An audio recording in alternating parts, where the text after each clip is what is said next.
You're listening to Whoa! Potluck.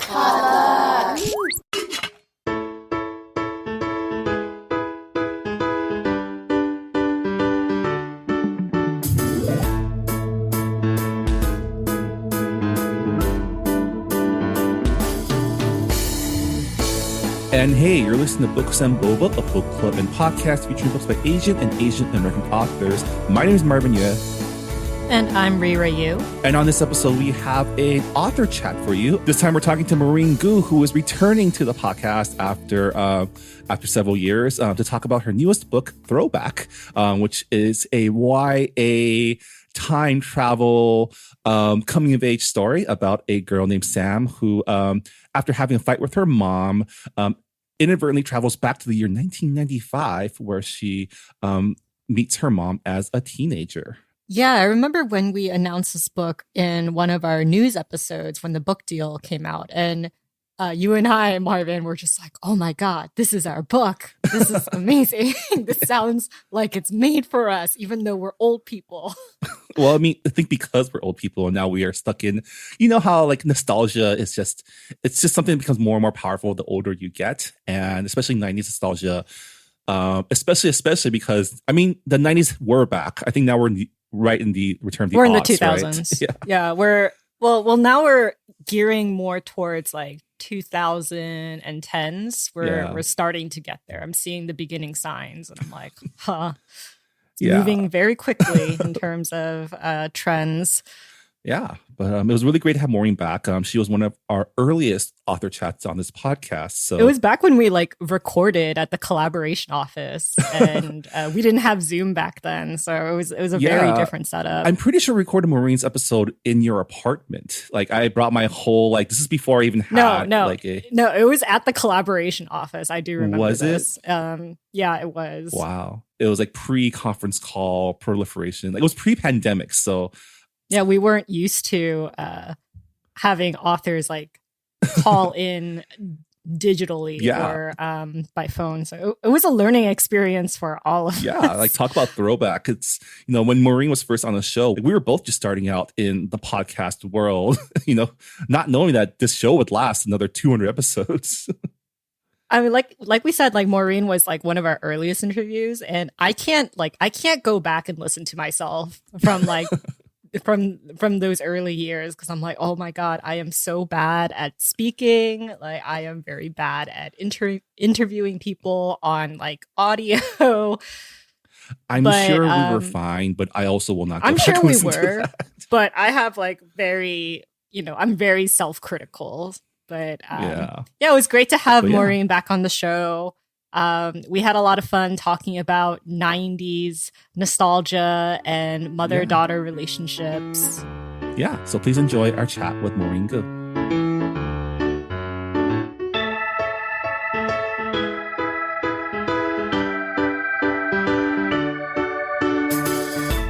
And we're here with Maurene Gu, the author of several acclaimed books for young adults, including I Believe in a Thing Called Love, The Way You Make Me Feel, Somewhere Only We Know, and most recently, Throwback.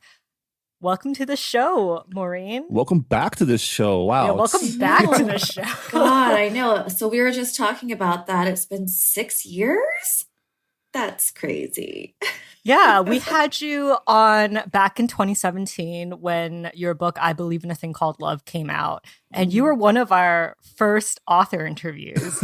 Oh, wow. And yeah, like what an honor. It's so crazy thinking about how much time passed. Yeah, this was like before Zoom. So we had you like call in on your cell phone, and I had a whole like mixed minus set up so we can take your cell phone call and loop it into our recorder. Oh my gosh. It was a different time, which is kind of a timely topic or theme for this episode.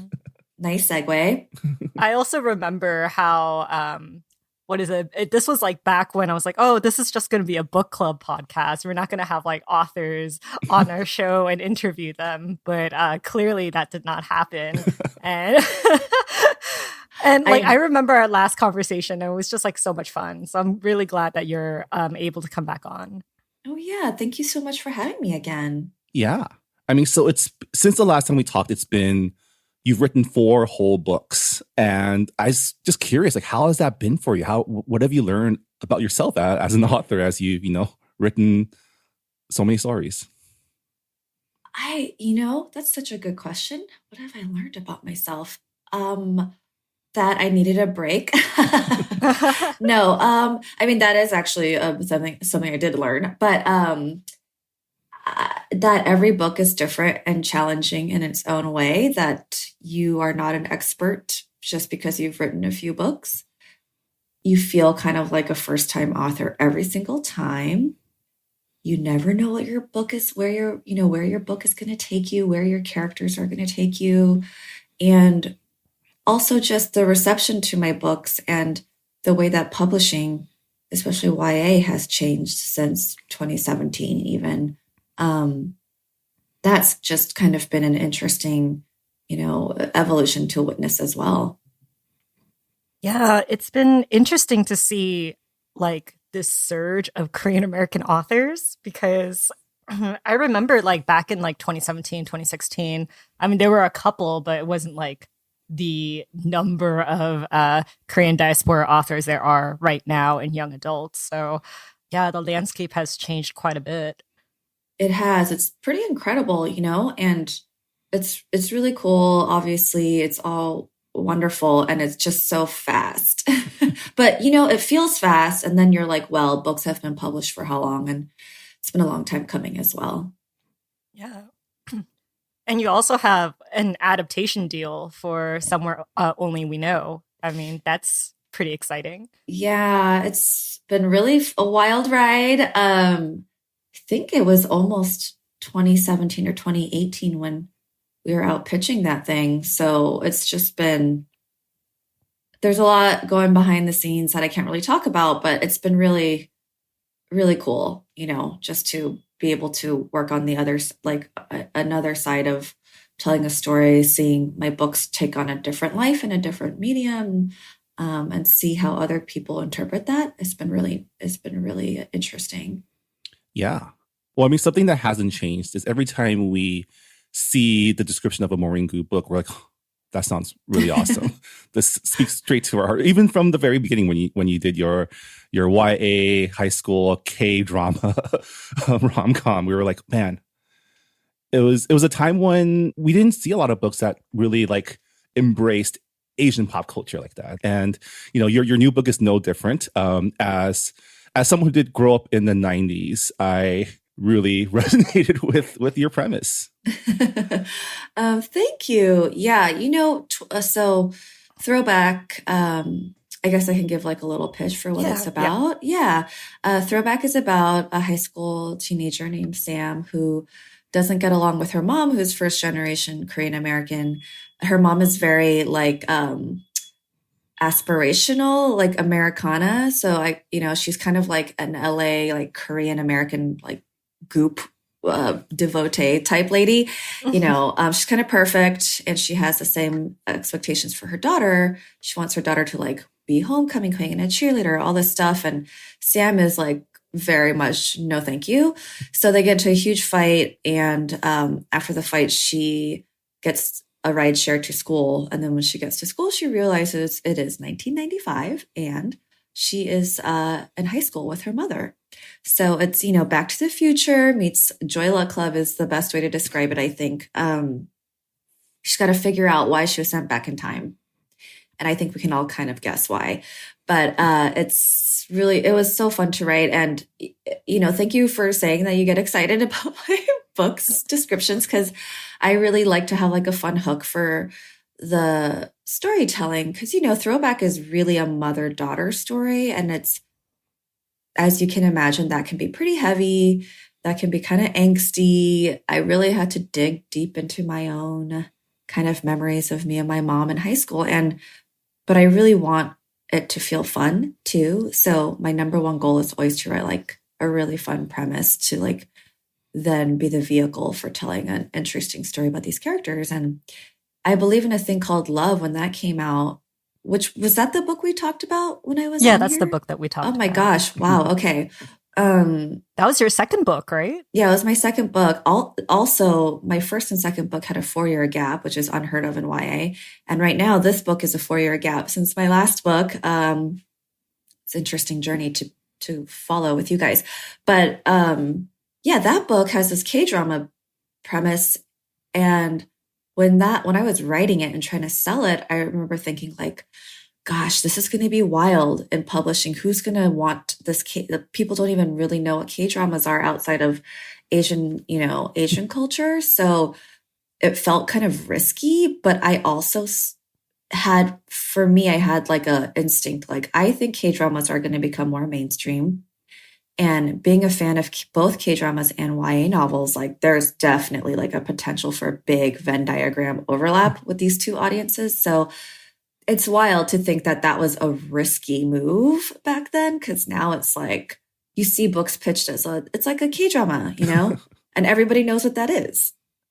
Yeah. Yeah. I mean, like we have an entire category of K-drama, K-pop inspired books on our bookshop. And also like just like meeting with a lot of Korean American authors who have written coming of age stories. A lot of them have like touchstones like K-pop and K-dramas. And it's like funny because when I talk to them about it, they say like, oh, like that's like kind of what publishers want. It's like the commercialized pitch. And I'm like, that used to not be the case back when we started. So yeah, I was very concerned. I remember when we were trying to sell that book, like, oh God, all these like New York publishing people are going to be like, a K-drama? What is that? So part of it, like if you read that book, I explain K-dramas a lot because it was supposed to be like, just in case, like none of you guys know what the heck I'm talking about. This is, it was like a fun introduction to K-dramas for people, I think, at the time.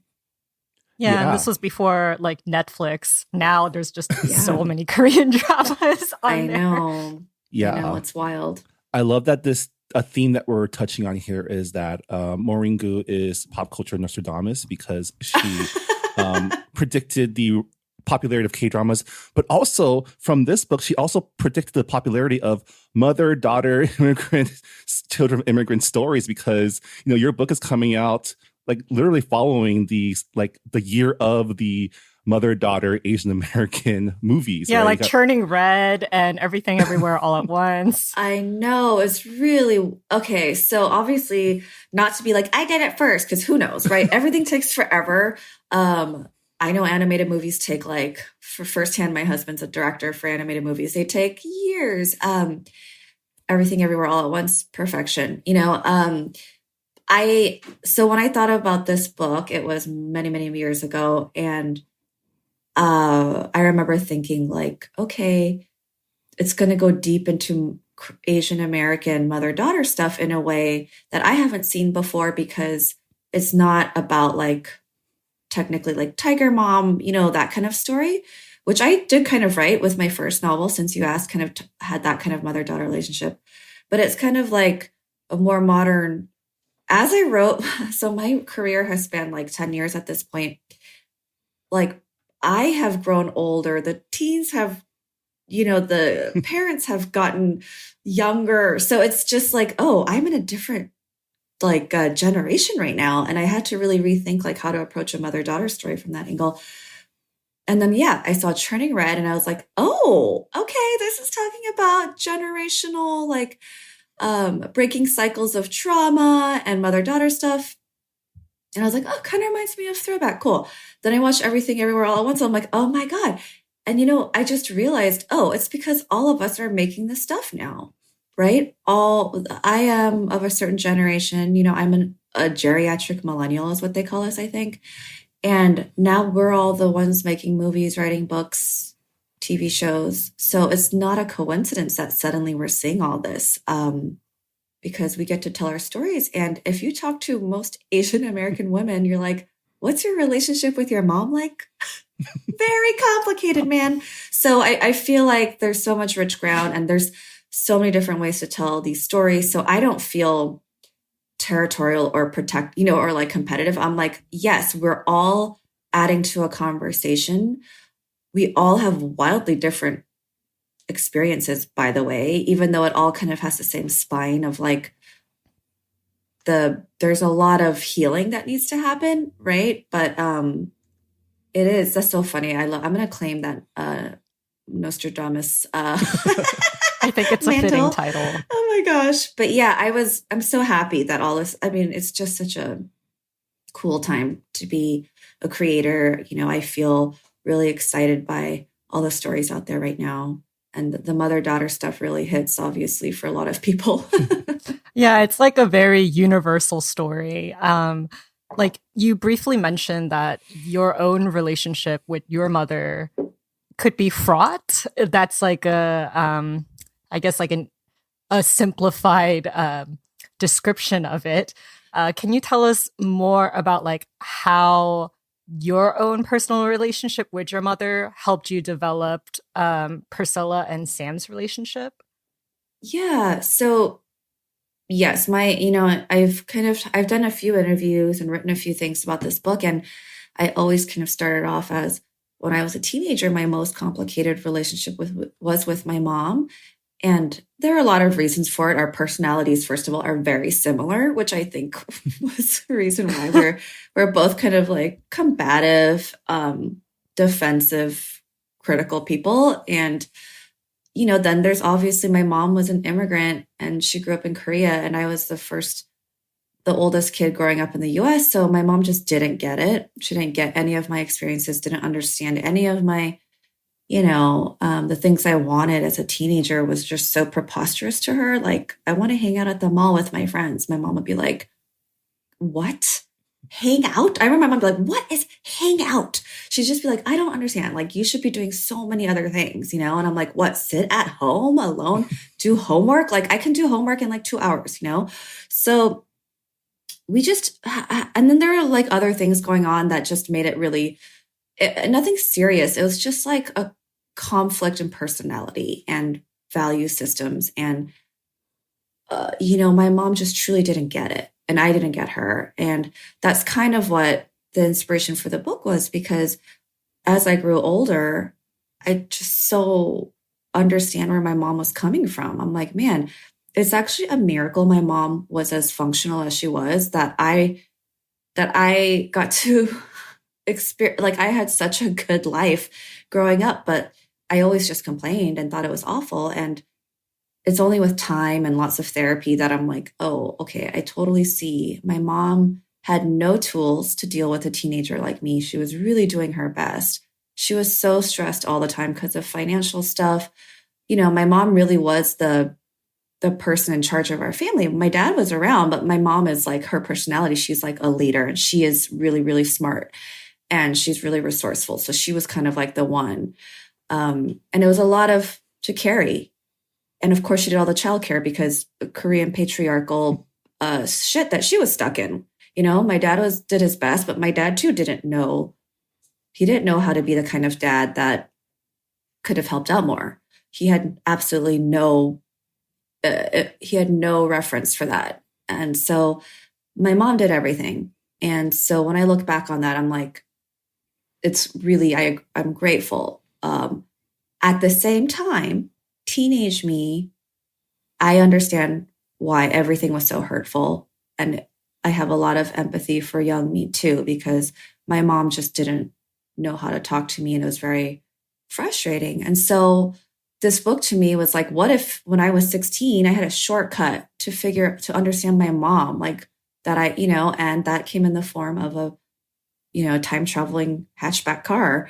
And so, Sam and Priscilla, their dynamic is not very similar to what my mother and my dynamic was. I would say that my dynamic was closer to the one that Priscilla has with her mom, Sam's harmony in the book.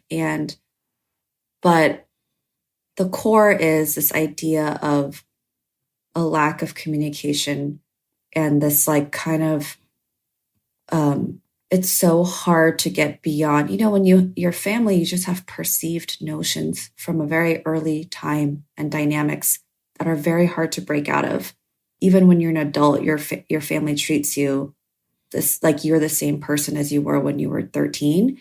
So that's kind of where all the inspiration came from. And I think that's a universal, that's not an Asian American immigrant specific thing. That's very universal with teens and their parents. So it's very wish fulfillment to think that you can see your parents as teenagers and understand them and vice versa. Yeah. I mean, it's definitely a key part of any like child of immigrant story or just child of parent story is the point where you realize that your parent is also like a fully formed three-dimensional person and not just like mom or dad, right? Yeah. That is like when you have that moment, you're like, oh, they don't just live to serve me. Yeah. Well, you're a parent now, and has that really has that helped you on developing Priscilla's perspective on her daughter? Because you're a Korean American, and you're kind of in the same position as Priscilla. Yeah, so I started writing this book before the pandemic and before I became a mom or became pregnant even. And then I was drafting it when I found out I was pregnant. I was like rewriting it for my agent before we went out to sell it. And so then I found out I was pregnant. I was like, oh my God, I'm going to become a mom. And then 2020 happened and everything that happened in 2020, there's so much turmoil in the world and in America specifically, Black Lives Matter, all the Asian hate crimes. I was like, what country am I bringing my child into? And, initially it was I was going to have a more, I'm not going to spoil anything in the book, but it's going to be more like American dream, right? Like, what is the American dream? And then I became very critical of the American dream when I was drafting. And I also read Kathy Park Hong's book, Minor Feelings. And I felt like, oh, it kind of just shifted my view on what this book is actually about. It's about, the mother-daughter stuff is the heart of the book. But really, it's kind of, if you like kind of zoom out, it's like what happens, our family who came here for a better life in this country, what happens like the further removed you are from that? Like I am a child of immigrants, so I still have a lot of immigrant mentality, like there's a bit of, striving and wanting a better life and wanting to prove that my parents came here and succeeded, wanting to believe in the American dream. But unlike my parents, I'm a lot more critical of America. I'm a lot more, because I have that privilege. I have that privilege of understanding everything and being a part of the fabric of this culture, like from the beginning. And then I thought about my son who was about to be born. And I was like, and he's only half Korean. What is his? He's half white and half Korean. And it's like, what is your connection to Korea going to be? Mine is, pretty strong, but I'm still very American. I go to Korea and I'm treated like an American there. And how is he going to understand my parents' struggles when they came here? And then my struggles as a kid of immigrants? Like, is he just going to be like super American and have no connection to this? And it made me feel very sad. I'm trying to break cycles, right, of trauma. So I'm also excited at him, the stuff that I've learned. And I go to therapy. I take anti-anxiety medicine. I do all this stuff so that I don't put the same shit on my son that my parents kind of put on me. I don't blame them. They didn't know. So yes, I had to think a lot about that stuff. The book is not as heavy because, I had him and I feel like I'm figuring out what motherhood really is. Obviously, my son's only like 2.5 now. So every day it's different. But yeah, all of that is in that book. And, I hope you can see it, but also not, because I don't want it to feel like work. I want it to be like, it's just adding to the layers of the story. Yeah. I know this is a very serious conversation, but I would like to reassure our listeners. The book is really funny. I was laughing throughout the entire thing. When I talk about, I'm like 2020, all this stuff is happening. Everyone's like, oh no. I'm like, no, but the book is literally like 90s fashion, the mall, her and her mom are so mean to each other. There's a romance that's like super cute, you know. Yeah. It is fun, guys. Yeah, I mean, Sam in your book is like, you know, it's not mapped 1-to-1 to your own life, right? Because Sam is a Gen Z teenager, the daughter of like a Gen X child of immigrant. And then I'm also like a geriatric millennial. So like when I map to the 90s, I think of like late 90s. And your book takes place in 1995, which is like even pre cell phone, pre dial up internet. Like it's it was a very different time. How did you decide to set it in like this specific time period? Like even like 95, thinking about it, like it was before even like Boba made its big like splash into like American culture, right? Like the first Lollipop or Tapix was like 1999, 1998. Like this is before even that stuff was like Asian cool, right? Yeah, I mean, that actually answers some of it. I wanted it to be, so yeah, I'm a little younger than Priscilla, but honestly, not by much. One, I was like, I cannot be the same age as the mom in my books. So that was one reason. But two, because I grew up, I did not have Priscilla's experience. You know, I grew up basically the suburb in the book is the suburb I grew up in, just with a different name. And it was pretty diverse by the time I got to high school. And not only that, but specifically, I had a ton of Korean American friends. So I did not face the specific problem that Priscilla faced. But, you know, there are Korean Americans at school with Priscilla. She just kind of rejects them. And I did not have the kind of assimilation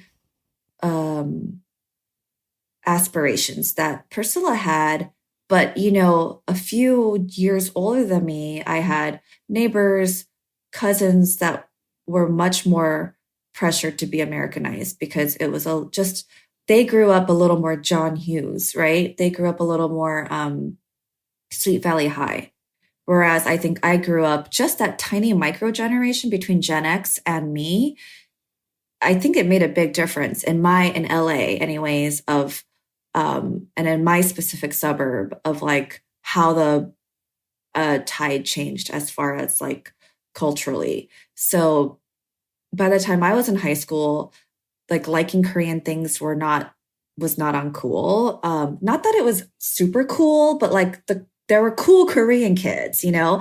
And truly, I was not one of them, just so you guys know. The cool Korean kids thought I wasn't like, either. Yeah, they thought I was like super dorky because I like to read too much. And like they called me whitewashed, you know? I actually was called a banana by one of my best friends, who is still one of my best friends today. And he was like, I was like, I put that banana comment in throwback, just so you know. And he's like, oh my God. But yeah, so their experiences were different than mine. I did not have those pressures, but I was inspired by that because I was like, because my cousins have kids that are teenagers now. So I felt like, okay, I can write about that age gap pretty well, that generation gap, because I have a lot of experience witnessing it. And, you know, I was there in the 90s. I just was a little younger. So super easy for me to transport to 1995. And 1995, at first it was 1993, but, you know, the book took longer than I thought. So I'm like, okay, 1993 is now too far away. I also had in mind the pandemic, and I needed to have this be a post-COVID world, not post, but like, COVID had to have happened. I'm not going to pretend like it never happened, but I'm not going to make a big deal out of it. So I wanted the time. So the book is actually set. Modern time is 2025. 2025, yeah. 2025. So that, you know, we don't have to make it I kind of didn't want to go into COVID, but it's there. It's like, you know, it happened. So there was a lot of math that I had to do with like, okay, what year can it be now? How much can I stretch it? How old is Priscilla? How old is Sam? Like I kept having to like rejigger that, but 1995 is actually perfect because better music came out by then.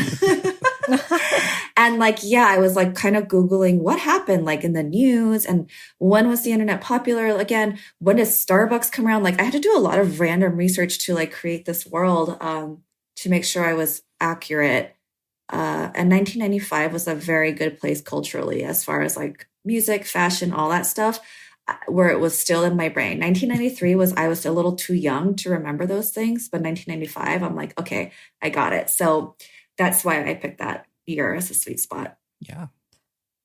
I thought it was really funny how you brought up like the cool Koreans, because one thing that I thought you did really well was show the clickiness of a lot of like Korean Americans and also like Korean immigrants. Like you have like the church group, and I'm like, I was part of the church group. I feel represented.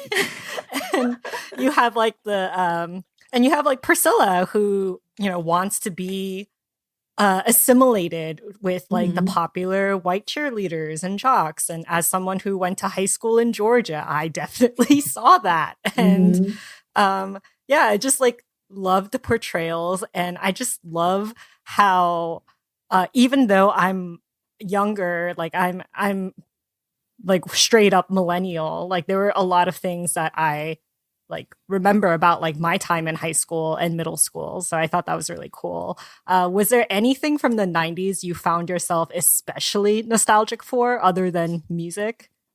Yeah, music was definitely number one. We have the best music. That is we like did 100%, right. Yeah, I've said this. like, I'm this like, is when like sorry. hip hop and R&B was like The best R&B. We had like such good, like kind of the like popular grunge, which I thought was, you know, like, sorry to say like hardcore grunge, I don't care, but like the popular stuff was so fun. Alanis came out. Oh, so much good stuff. Yeah, this was like Lilith Fair was starting, you know. Oh my gosh, so much good stuff. The R&B was insane. TLC, everything. But I will say like 2000s R&B might be slightly better than yes, 90s, 2000s is good. Yeah. 90s was more like the croony ballady stuff. Yeah. I remember those playing at our middle school dances, like the slow dance part. You'd have like TLC and Vogue, or some like rap music that like no one really knows the meaning behind. Boys to Men, you know, Boys to Men, yes. Really peak. Yeah, Tag my team, soundtrack. look, there it is, every like Tuesday at the roller rink. Oh my god, roller rink. Yeah, I was nostalgic for a pre cell phone life, actually. And I know that's like cliche for people to be like, remember, we're all attached, because there's part of me that gets really annoyed when people like talk crap about cell phones, because I'm like, but you're on it all the time. Don't act like you don't actually like your cell phone. Obviously we do. Google Maps is the best. Being able to talk to people around the world and text them for free is essentially magic.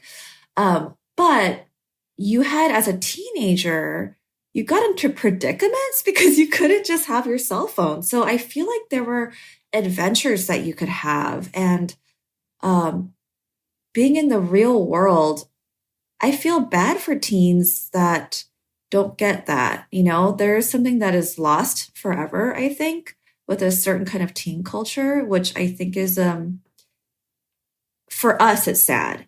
You know, I think about my therapist all the time who tells me people like meet the moment that they're given. So we think, oh no, kids are going to live in this horrible world, right? My son is going to always know about climate change. What a bummer.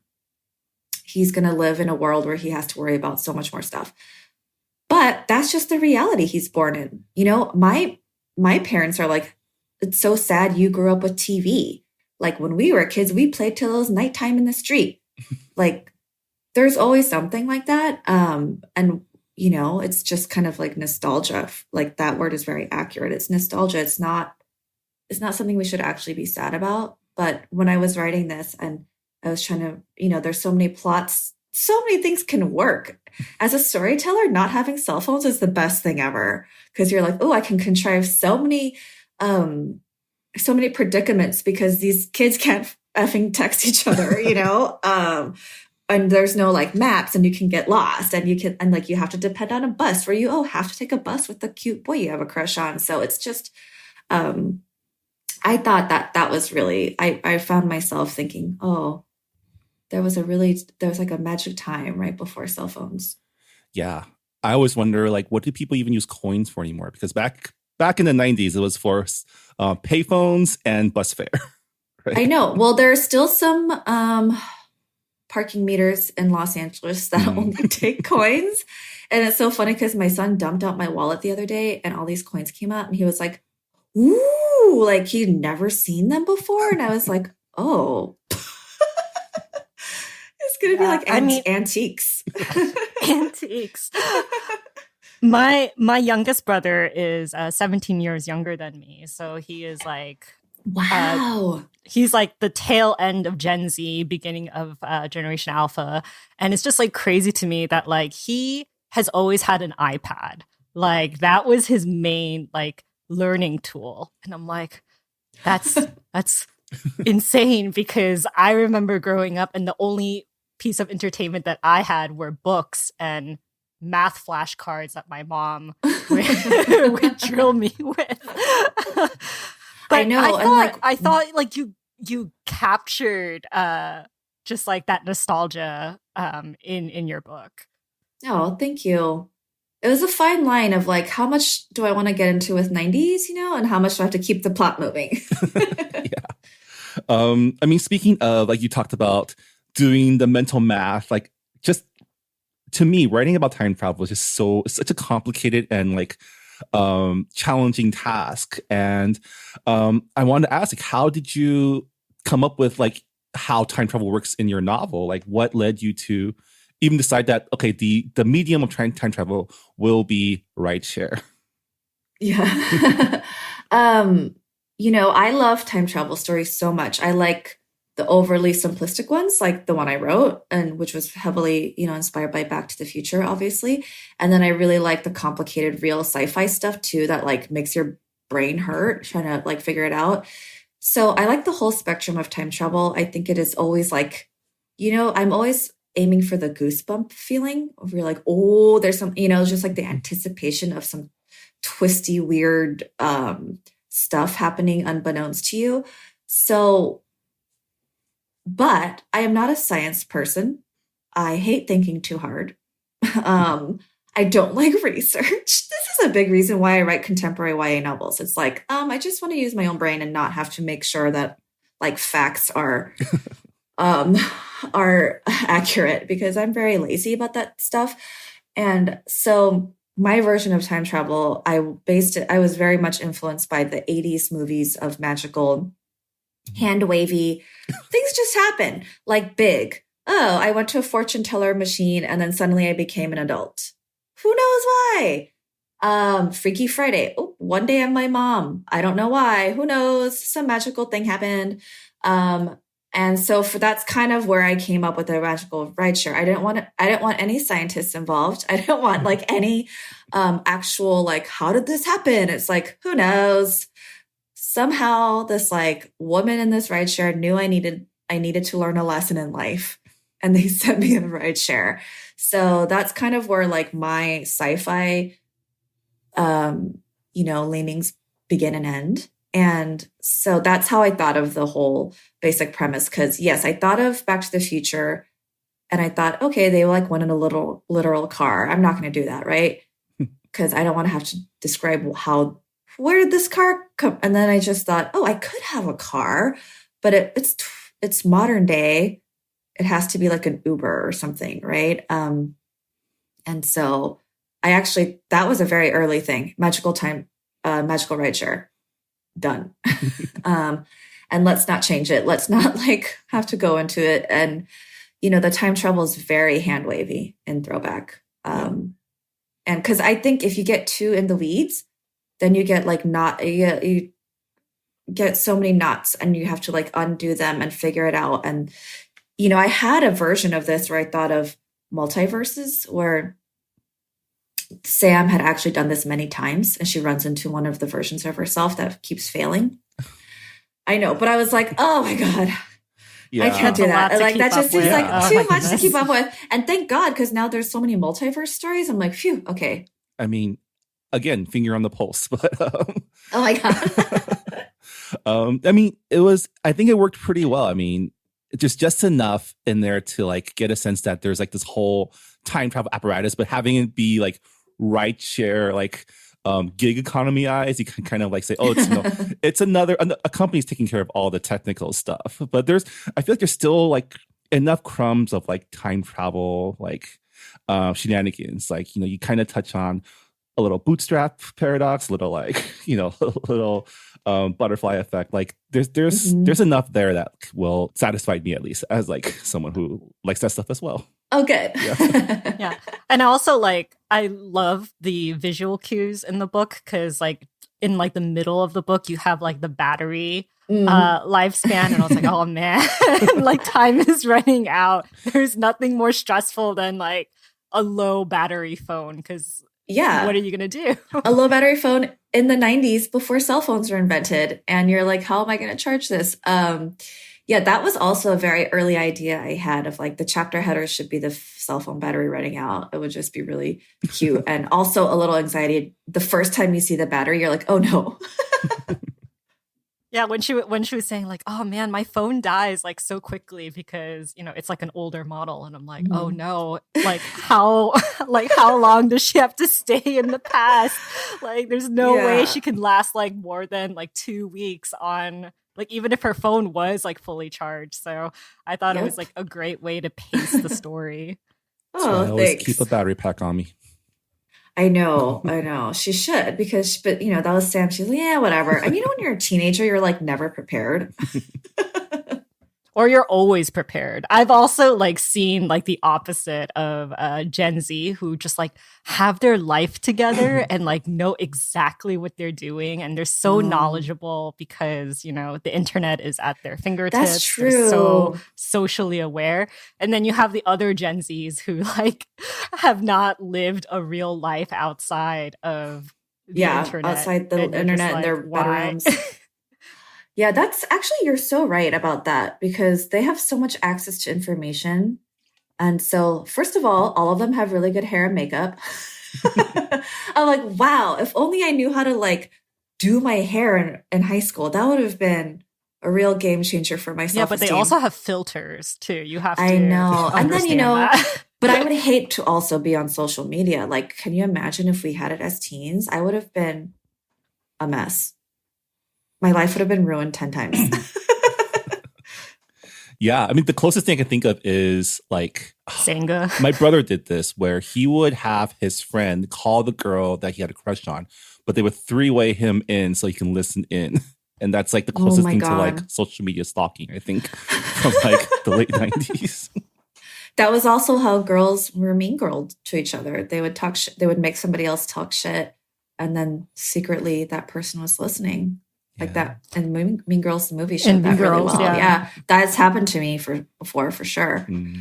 I mean, one thing that I really loved about your book is the relationship that Sam has with her 할머니, and I think this is a relationship that our generation couldn't have had without cell phones because back in like the 90s and early 2000s, in order to a lot of our grandparents lived overseas. So it's like, in order to contact them, you have to use like a phone card. Like phone card. Yeah. Like texting wasn't like mainstream yet. And now like FaceTiming.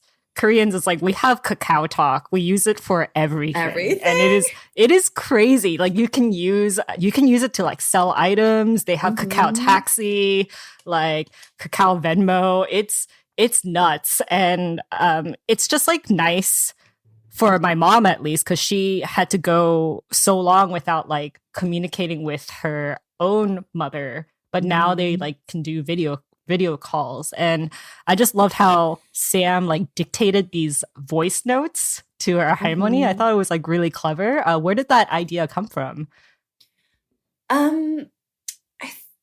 It's interesting. It evolved because in the beginning, I think I had Sam have a podcast. And so she was recording her podcast. And then eventually I was like, no, I don't want her to have a podcast. She has to go on a bit of a journey to figure out herself. So I turned the podcast into a note to her grandma. And so I thought, oh, this is a cute way for them to have a bond. They have our own separate thing. And it's also a way for her grandma to see a side of Sam that no one else sees, which, makes their relationship stronger, and then it raises the stakes for her. So, it's not a spoiler. In the very beginning of the book, her grandma has a heart attack, and that's kind of what instigates the fight between Sam and Priscilla, because Priscilla and Harmony have never gotten along in Sam's life. And so Sam is very resentful of how her mom reacts to her grandma being in the hospital. And the voice notes were a really fun way for me to have them bond, and also for us to hear Sam's inner thoughts a little bit, and for a way for her to kind of monologue, because, you know, she time travels and there's no one that she can confide in about her time travel really. And so it was a way for her to be able to do that. So it ended up being a very helpful device for a lot of things that Sam needed to do. And I think it was my editor, who is younger than me, that was like, I initially had them be something else. Oh, she was just recording. And then like vlogging. Mm-hmm. And then my editor was like, do you know what kids do? They do voice notes. And I was like, oh, what? So they turned into voice notes.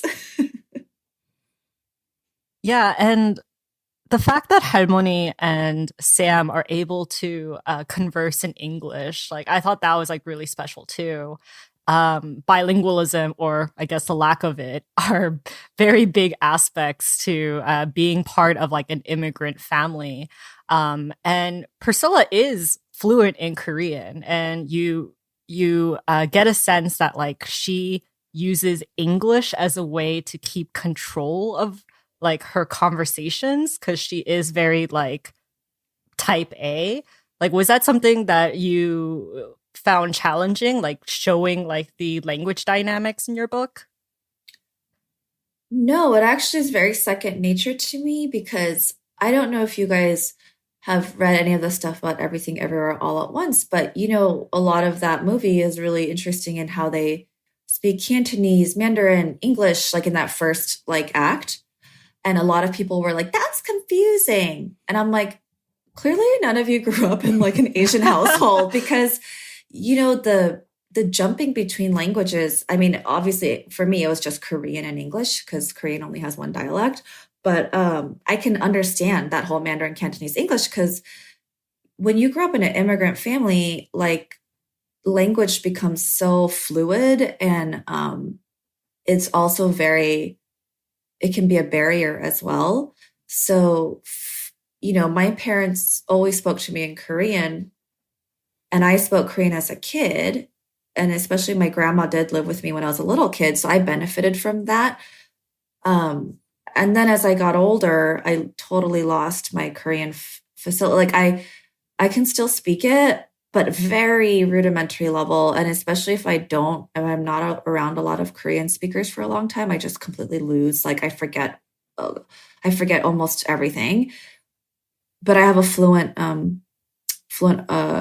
comprehension. So, you know, if you speak to me in Korean, I can understand everything you're saying. And my grandma, obviously, though, I had two grandmas. I had my mom's grandma only spoke Korean. I mean, my mom's mom. And then my dad's mom spoke English, because she came here and kind of learned to speak English. And she liked watching like soap operas and stuff. So I could speak to my grandma a little easier than my mom's mom.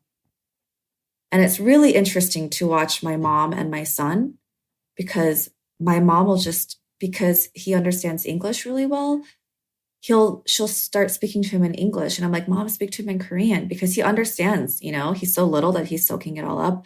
But my mom can speak English. So she's like, okay, she's just trying to make the communication very clear with him. And I'm like, no, keep speaking, because I'm like so sad at the idea of him not understanding Korean.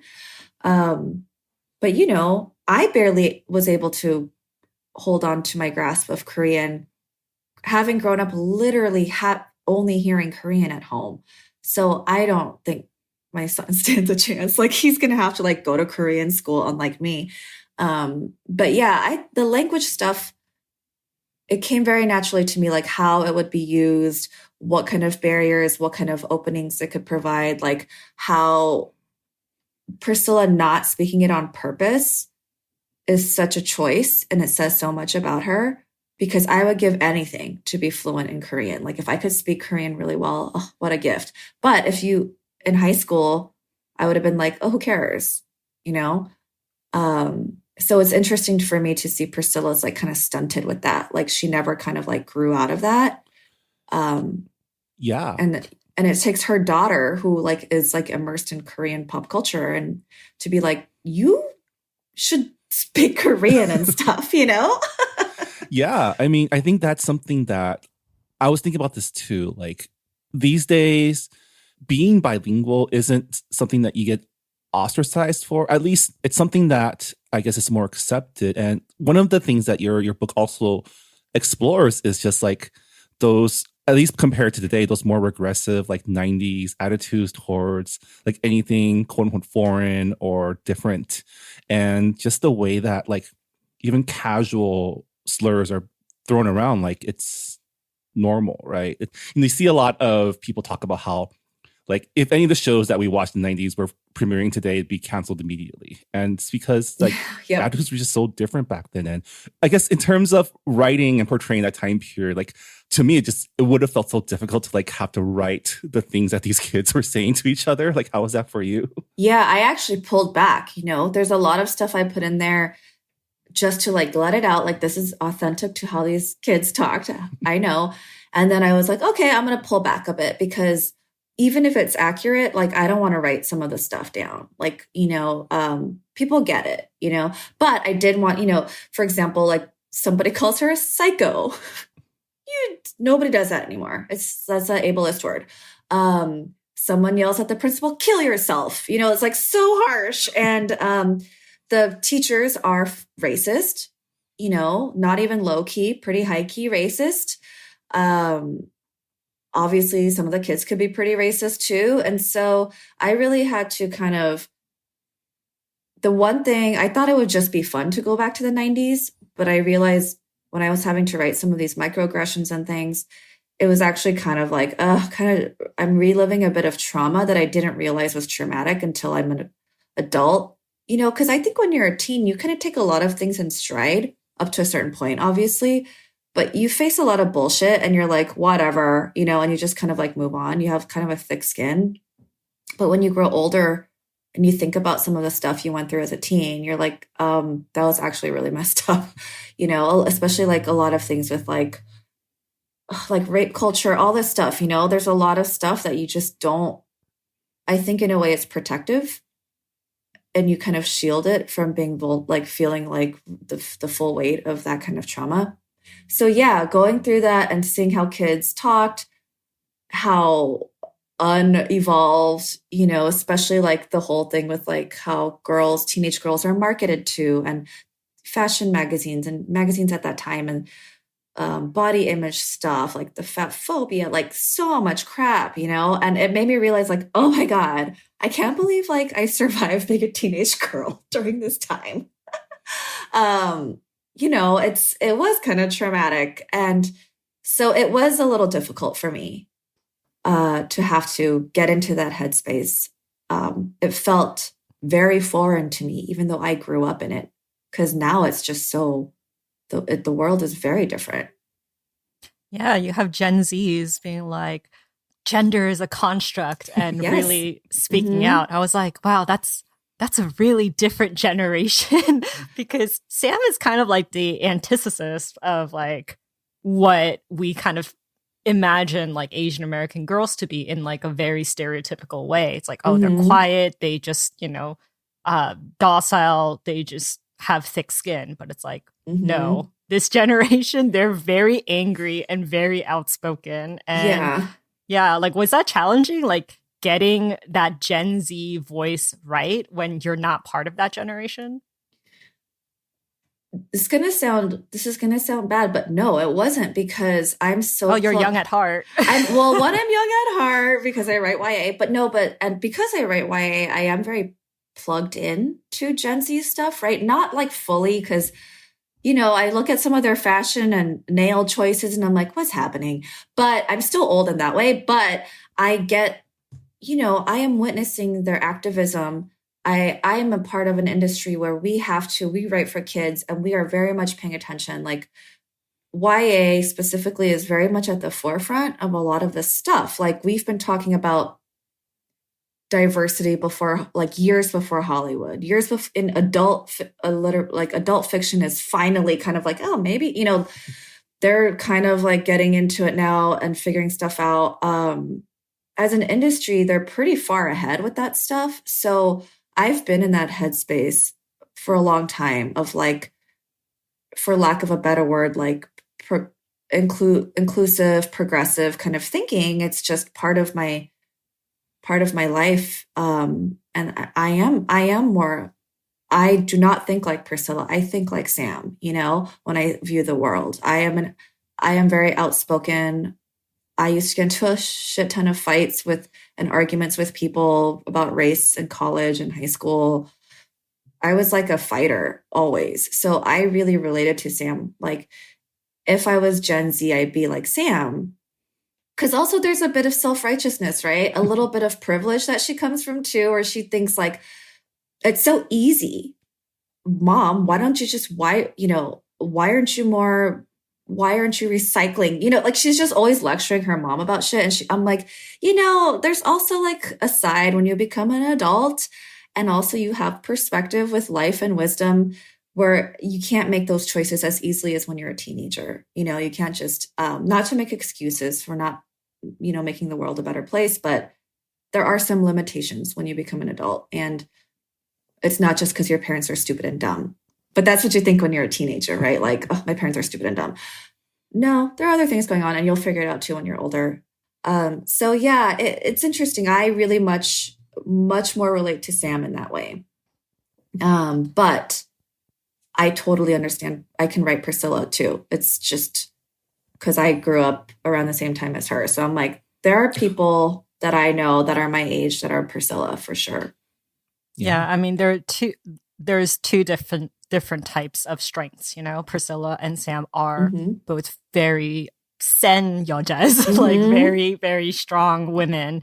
And just because Priscilla goes about it in a more subtle, delicate way doesn't mean that she's any less like righteous as Sam. So I really liked how you showed that type of strength in your book. So the 90s and the 2000s are kind of trending again because fashion, it goes in a 20-year cycle. Are there any 90s trends that you've seen resurface and you're like, that should never have come back? Oh, it's so funny because I was at the playground with my son the other day. And the thing about playgrounds is teenagers, like preteens, love hanging out at playgrounds. Do you remember like doing that too? When you had nowhere else to hang out. So you're like, we're just going to go to the playground. And so, and I saw these girls and I'm like, oh my God, their outfits. It was literally what I could have been wearing at that age. And it was making me laugh. I kind of love a lot of the 90s trends. I really like the baggy clothes again. I'm like, yes, that's great. I love it. Don't love the midriff. Don't love that. No teenage girl wants to show their midriff. It's really like a sensitive time. Obviously, this is not 90s, this is aughts, but I can't believe effing low-waisted jeans are back. Oh. We did so much to move from that horrible period of time. But I really love like a lot of the shoes, like platform boots and like Docs and like a lot of the sneakers that are back in style. Are you a fan of boots with the fur? I just have to ask. What do you mean, like sheer lined? Like I've been seeing kids wear boots with like very furry, and I'm just like, I don't think so. No, I don't know if I've seen that. Not like the Muppet version of Uggs. Oh God, gosh, I don't think I've seen that yet. But I would probably not. I don't think. I think the resurgence of Uggs is LOL because I think Uggs are horrifying.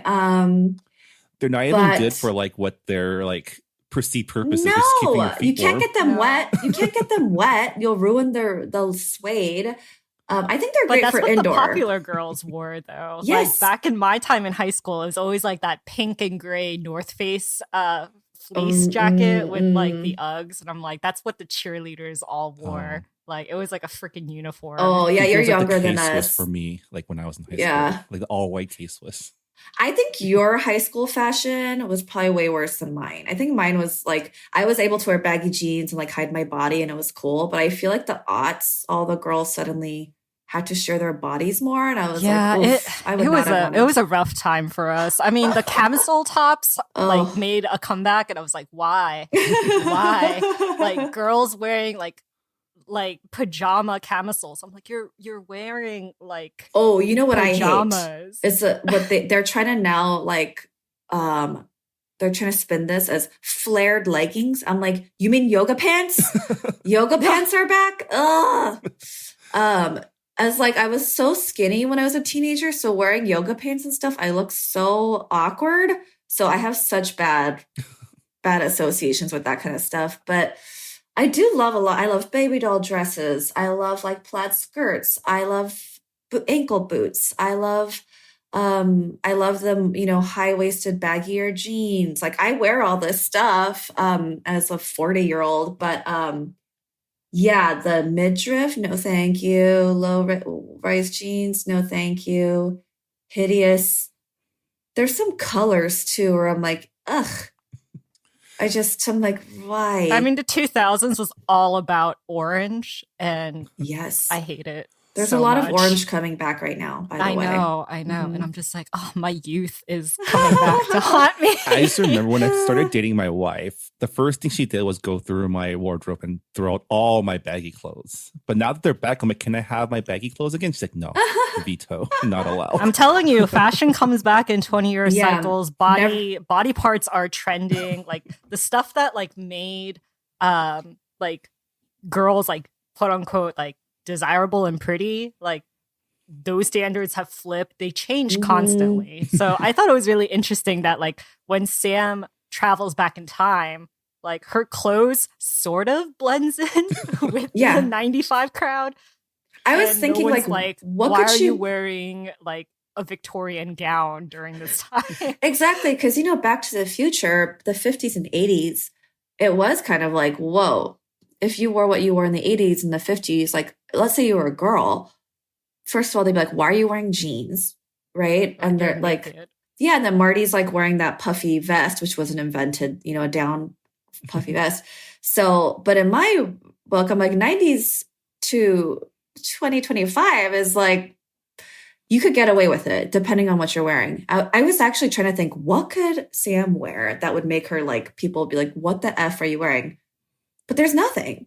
There's nothing that would make you pause and be like, in the 90s, you'd just be like, okay, she's just deciding to wear something not in fashion, but it's not outrageous, like where you look like a weird freak on the street or something, you know? So, there was nothing that I could think of that would be that crazy. So instead, I decided to go the other way and have her wear clothes where she could blend in.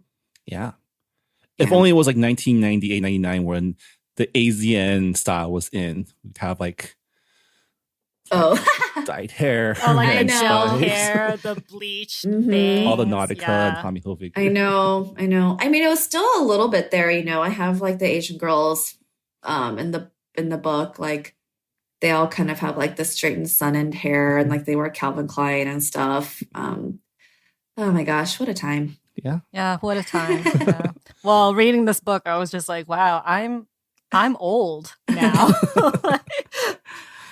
Oh, well, I guess as we wind down this conversation, I know you're busy with book launch, but are you working on anything else? What's next in the Maurene Gu universe?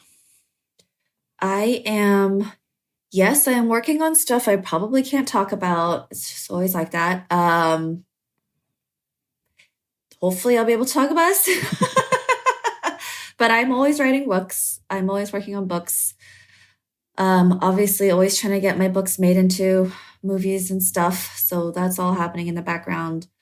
And yeah, hopefully, but I'm very active on social media with all my updates. So you can find me on Instagram and Twitter at Maurene Gu. Also, now I am on TikTok.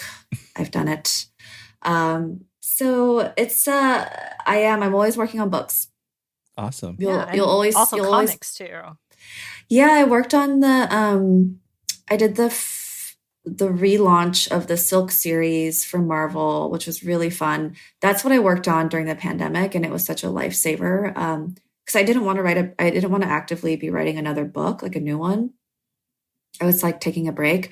So I decided to work on the comics, and that was really fun. I didn't have the time to work on the second.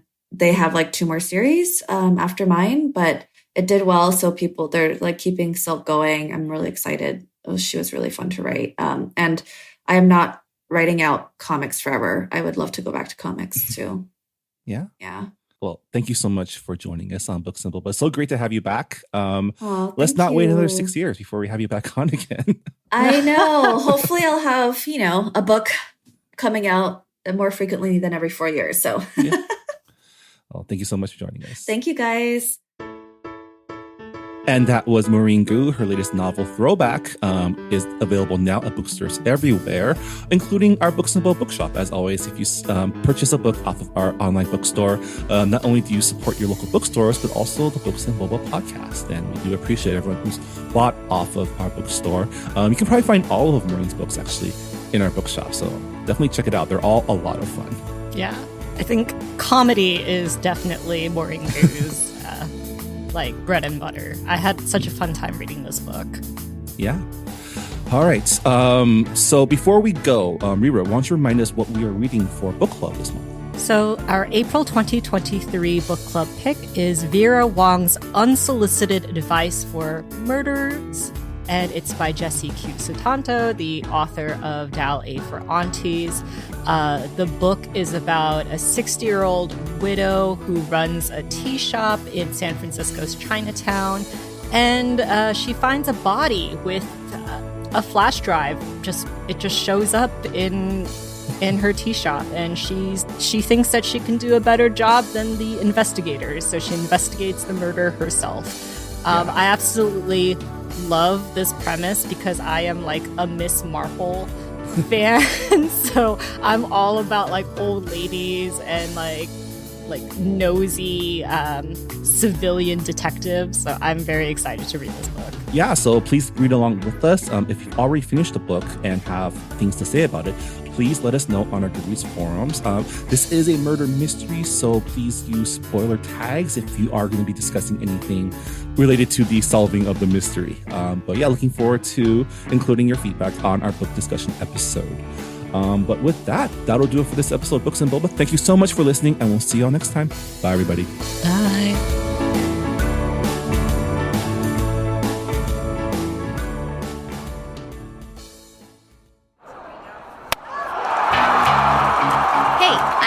And I co-host the podcast Asians in Baseball alongside Naomi Ko and Scott Okamoto. Asians in Baseball is exactly what it sounds like. A podcast about the Asian and Asian Native Hawaiian Pacific Islander Americans in Major League Baseball. Every week, we break down the highlights of what's going on with Asians in baseball and then take a deeper dive into the Asian and Asian Americans past and present who have shaped baseball as it is today. Whether you're Kim Eng's #1 fan or you've never even heard of Hideo Nomo, we've got something for everyone, especially for the Shohei Ohtani stans. Maybe too much for the Shohei Ohtani stans. Listen to Asians in Baseball wherever you get podcasts, part of the Potluck Podcast Collective.